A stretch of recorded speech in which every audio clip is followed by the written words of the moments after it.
All right, welcome back to another exciting topic today. Today we're going to discuss Chapter 9 and really focusing on building effective teams and kind of this idea of teamwork. So this entire class, you're in a team, and most likely you're going to kind of recognize as you go through the semester some of these different stages that we're going to talk about. You'll come up against some different challenges and conflict, and hopefully as you learn more about kind of this team process and other um, concepts and skills in this class, you'll continue to improve your team management skills as well.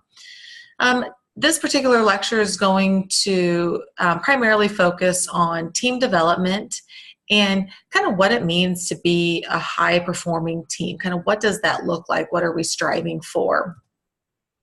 So to get started, let's just look at kind of a basic definition of teams. Groups of people who are interdependent, interact with each other, and see themselves as a unique entity. So when we talk about teams, the idea is that we're all working towards a common goal, a common purpose, and we're kind of relying on one another to kind of help everyone get to that point. We see more and more teams being used in organizations, primarily because of kind of some of these prime benefits that you see on the screen. Effective teams can cut staffing costs, they can reduce errors, they can improve decision making, they can, as the team becomes kind of this high performing team, they become more efficient. And it's kind of builds these relationships and improves kind of that employee morale in an organization when especially if you like your team and you like working with other people. This is something that people now enjoy coming to work to be able to bounce ideas off of one another or work with others that kind of challenge them and help them develop and provide feedback. Those types of things all come with these effective teams and is a big benefit to organizations. Briefly, I'll just look at different types of teams. So we have virtual teams, temporary teams, and those might be just kind of a task force that gets put together for a specific purpose, and once that purpose is accomplished, the team breaks apart. Skunkworks is maybe another temporary team, and this is kind of more creative type of team that gets put together just to be creative, just to kind of think of all these other possibilities within the organization, and they kind of get taken out of the organizational kind of bureaucracy and don't have a lot of rules, and they kind of get to do what they want. But again, this might be just a temporary team that's been put together. Or you might have also in an organization permanent teams. So permanent teams are teams that are ongoing. So these might be teams that, for example, quality circles. And so it's an ongoing team. It's something that they meet consistently, and they're just constantly working for ways to improve the organization or ways to improve a process and different things like that. You have diversity teams. You have these groups that are put together for a purpose but ongoing, and so those would be more of these permanent teams. With any of these teams, there's challenges. The challenges are going to look different depending on the team, but they all have challenges, and all of these different types of teams are going to go through kind of these stages that we're going to talk to here in the next couple slides. So, regardless of the type of team, we typically will see this process of team development regardless. Challenges obvious to virtual teams are the fact that we don't get to see each other face to face. We're in different locations, different countries, and so that face-to-face interaction is very limited, and sometimes that becomes very challenging because I don't know this person behind this email, and so it's hard to interpret the tone, the intent, without having that kind of prior relationship. And so a lot of conflict can happen because of that, or there's a lot of miscommunication because, again, that lack of face-to-face time. Temporary teams, a common challenge is that we don't have a lot of time to get to know one another. We don't get kind of in this groove, right? Kind of as we kind of get into this groove, we're breaking apart, and so that becomes a challenge. And then the reverse is true for permanent teams. Being together for too long, there's that challenge of being stagnant and kind of just doing the same things that we've always done type of mentality. So we want to be aware as a leader of a team that these challenges exist regardless of the type of team. So the stages of team development that we're going to go through are up on the screen. Something that you need to kind of just make note of. The authors of this particular book order the stages this way: forming, norming, storming, and performing. If you would happen to go Google or potentially look at a different team development book, you potentially are going to see stages 2 and 3 flip-flopped. Okay. For our purposes, we'll stick with the order that the authors of this book kind of identify. The stages are the same. The descriptions of them are the same, but just the order potentially is different depending on the book, the author that you're looking at. There is a 5th stage that for whatever reason does not get brought up in this book, and that is the adjourning stage. So that's the stage that we kind of depart. We're done, especially if it's a temporary team, that, we're done with kind of the purpose, the mission of this team, and so we break apart. And so that is a step that we want to recognize as an important step in the process. But we'll just kind of mainly focus on these 4 steps or stages, excuse me. So the first one, the forming stage. The forming stage is essentially when we form a group. And so there's a lot of kind of introductions that are happening, a lot of, I'm not really sure why we're together. I don't know what our purpose is. And so it's very, as a member of this particular group, this new group, if I'm in the forming stage, most likely you'll see a lot of kind of quietness, shy. People are kind of superficially nice, right? Because I don't know anybody, so I don't want to ruffle any feathers. So there's just a lot of kind of sitting back and kind of just seeing, right? And so some things that we want to think about to effectively manage this stage, because really not a lot of specific work is getting done towards the mission. All right, so we can't bypass this stage, but we want to make sure that we don't linger in the forming stage because, again, not a lot is getting accomplished kind of work specifically. So we want to make sure that we're, orienting members, we're trying to build these relationships with one another, we're clarifying the purpose, we're identifying kind of the expectations and the procedures. So icebreakers are done a lot of times at the beginning of, when groups get together as part of a way to kind of speed up this process to start forming these relationships. In our class, an example of this is, also is a team charter, right? This is another way to kind of start getting to know one another, start kind of clarifying some of those things, the purpose, kind of some of the expectations. Those types of things are really an important part of moving forward effectively. The next stage is the norming stage. So the norming stage is when we really start establishing some norms. We start putting some structure to the group. Roles are really starting to become or being identified by different individuals. As the leader of a group, to manage the norming stage, I want to make sure that I'm getting everyone to participate. I don't want just 1 or 2 members of the group kind of dominating everything. I really am trying to encourage that participation among all members.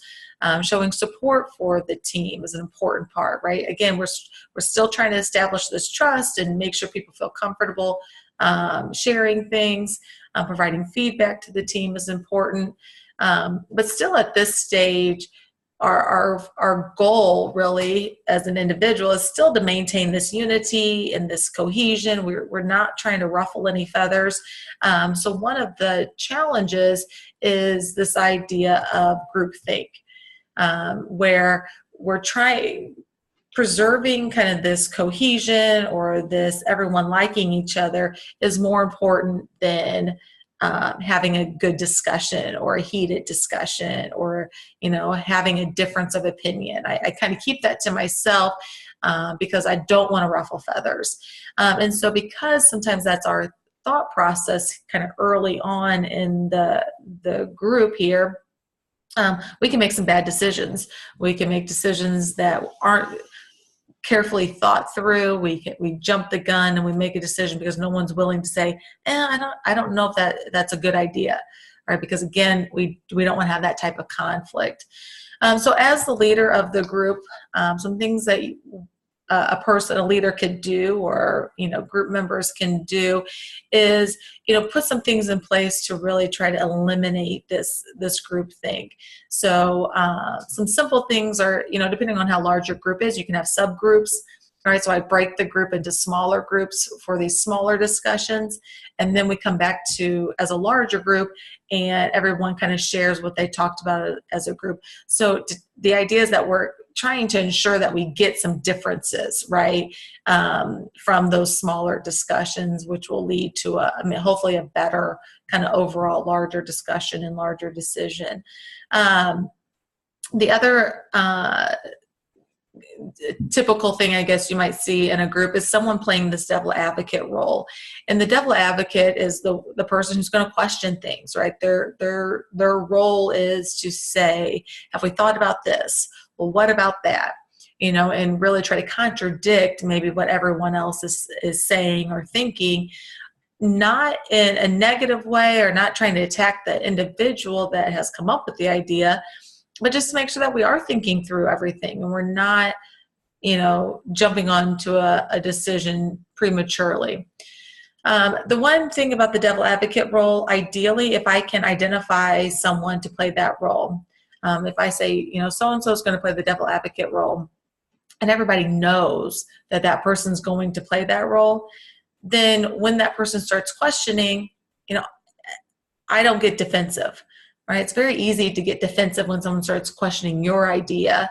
But if I know that's the role that they have been told to play and they're going to play that, whether it's my decision, whether it's my idea that comes out, or if somebody else comes up with an idea, they're going to have the same questions and drill for them.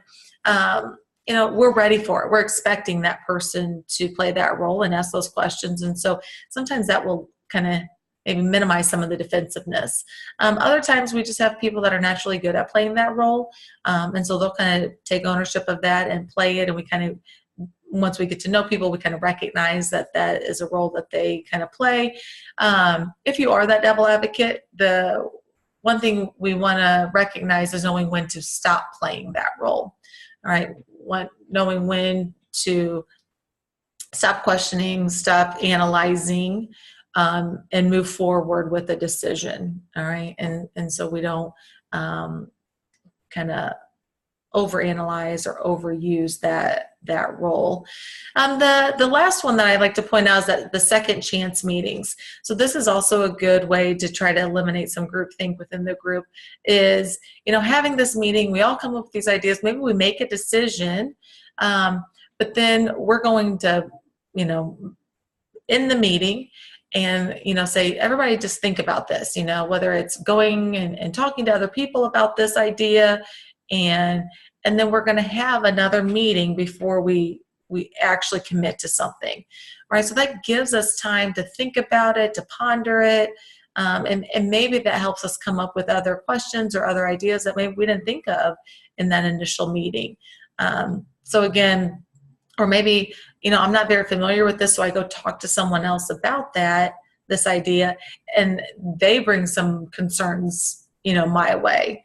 And so that might help, again, in that second chance meeting, if we have that opportunity, now we have some further discussion and maybe come up with even a better decision, or at least have a awareness of what are those other concerns that potentially are out there. Because not everyone can just kind of think on the spot like that, right? So allowing that time to, for those conversations and for that thought. Once we kind of establish some structure. We're kind of establishing, those relationships, and that trust has been established. We know we're in the storming stage when we feel comfortable enough with one another to now have a difference of opinion, to have some conflict within the group. And we're not just so concerned about maintaining cohesion and making sure everyone likes each other type of thing. We're okay with this conflict, and we want this. We definitely do not want to bypass this stage. We want conflict in our group. We want those discussions. We want those different opinions to be shared and those conversations to be had. But we need to be able to manage it, because unfortunately, if we can't manage it, teams really can kind of break up at this point, because if it's not managed, we see a lot of kind of infighting happening within the group, a lot of cliques now being formed within the group, and we just really don't get people working well together. So we're in a group and we're all doing our own thing, and we're really not working as a team at that point if we can't manage the conflict.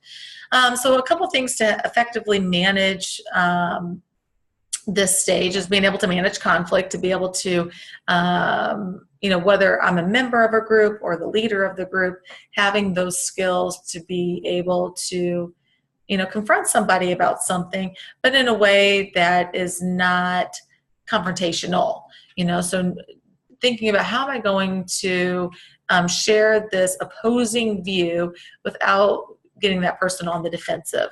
And we'll actually talk about that when we get into supportive communication, some techniques of how to do that. But that's something that we want to kind of think about, being willing to have the discussion, all right, but really thinking about how this discussion should sound, and making sure that you're having the discussion from a good place, right? I'm not trying to attack the person. I'm not disagreeing with your idea because I don't like you. I'm disagreeing it because of these merits that I've kind of thought about, and I'm presenting to you respectfully, right? And so we want to think about a lot of those things in order to manage that conversation and maintain that relationship. All right, that's how we can work through this stage. Is if I'm willing to have the conversation, I can do it in a respectful way. Now we hopefully come to a conclusion and we've maintained that relationship. And as a group, now we can move on to the next stage, really, if we're successful at that. When there is conflict within the group, a good way to at least kind of get us back focused on kind of a common theme, I guess, is maybe, if we're conflicting, make sure going back to, okay, what is our purpose as a group, right? So we can all agree that the purpose of this team is to do what, right? And so that's something that we identified early on in the group, and it becomes kind of this kind of base for us that we can always go back to and say, okay, we know we all agree here. All right, so let's get back focused on that, and maybe that brings some clarity on what direction we need to go. Some other kind of suggestions to being able to manage this stage is, sometimes it's nice to kind of identify an external enemy, right? So we can all kind of band together against this competition, against this other outside factor. And so we can kind of rally against that and come together as a team to kind of accomplish, beating that competition or whatever it might be.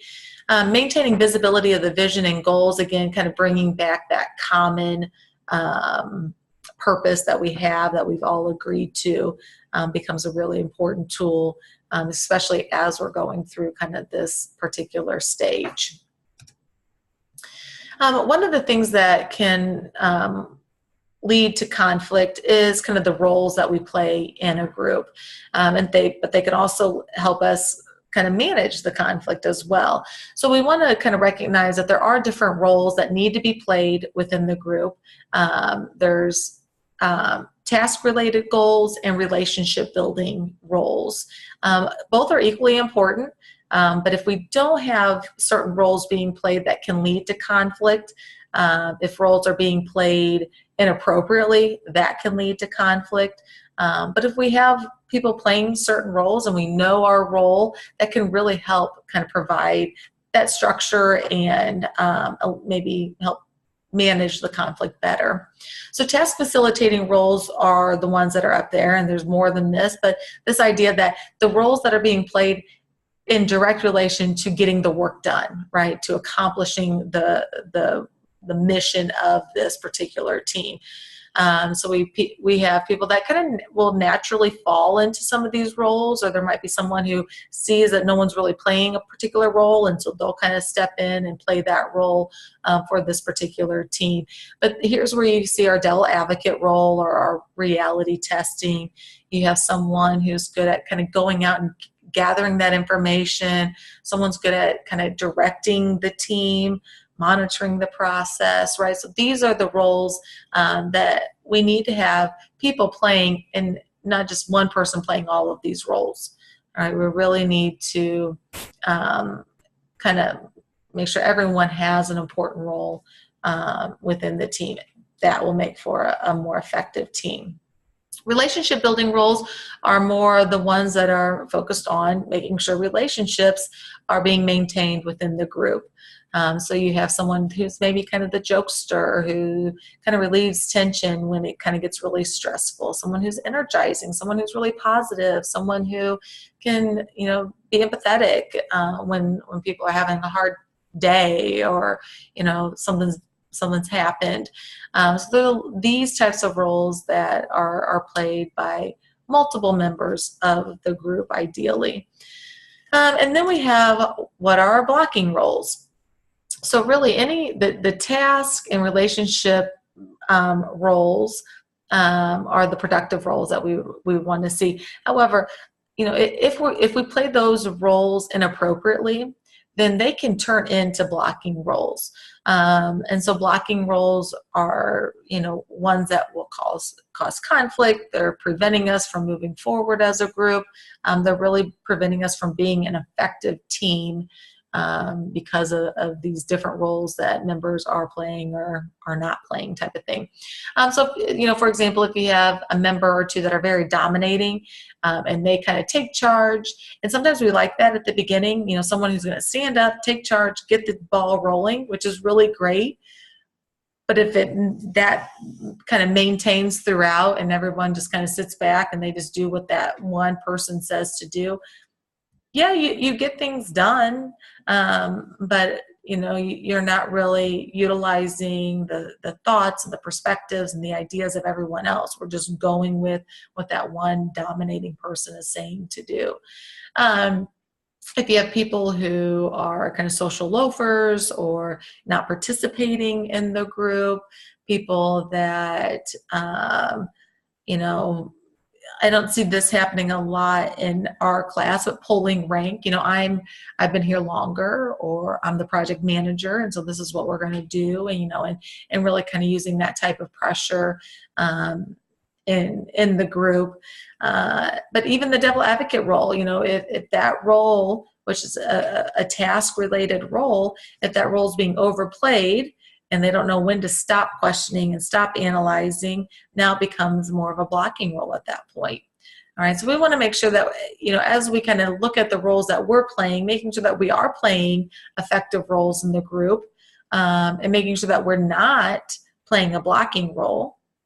And if we see someone playing one of these blocking roles, being willing to have that conversation.